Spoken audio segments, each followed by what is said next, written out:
Halo teman-teman, pada episode kali ini Kalila akan membahas bersama teman-teman terkait pidato persuasif. Pernahkah teman-teman mendengar sebuah pidato politik atau kampanye? Atau biasanya pada saat kita menonton televisi terdapat beberapa tayangan promosi suatu produk, misalnya kuman akan mati 10 kali lebih cepat, atau misalnya himbauan untuk menjaga pesona alam. Ya, benar sekali teman-teman, itu semua adalah bagian dari eksposisi.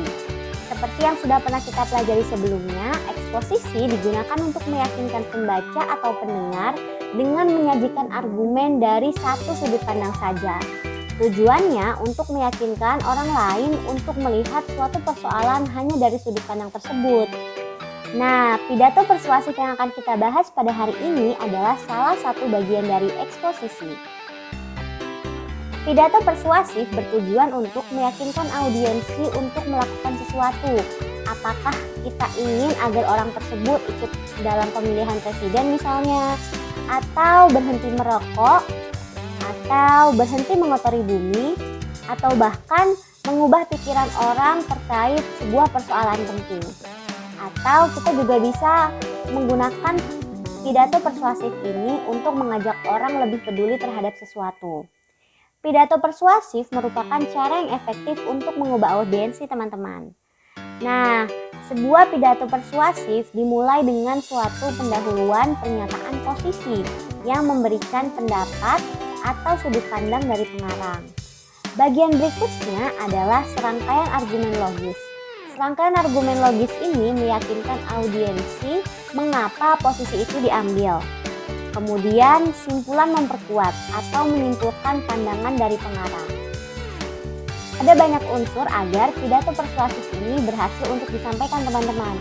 Namun dengan beberapa persiapan dan latihan tentunya, sehingga teman-teman pun juga bisa mencoba dan berpidato dengan hebat. Nah, dalam menulis sebuah teks pidato persuasif, teman-teman harus mempersiapkan beberapa hal seperti yang pertama, teman-teman harus mempelajari topik yang akan disampaikan.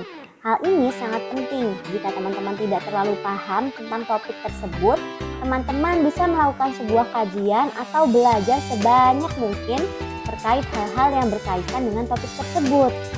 Berikutnya, teman-teman harus memahami tujuan. Dengan demikian, teman-teman akan mudah merajut isi pidato agar sesuai dengan tujuan yang ingin dicapai. Yang ketiga adalah pahami audiensi. Benar sekali teman-teman, memahami audiensi dalam hal pandangannya dan pengetahuan mereka terkait sebuah topik tertentu menjadi hal yang sangat penting.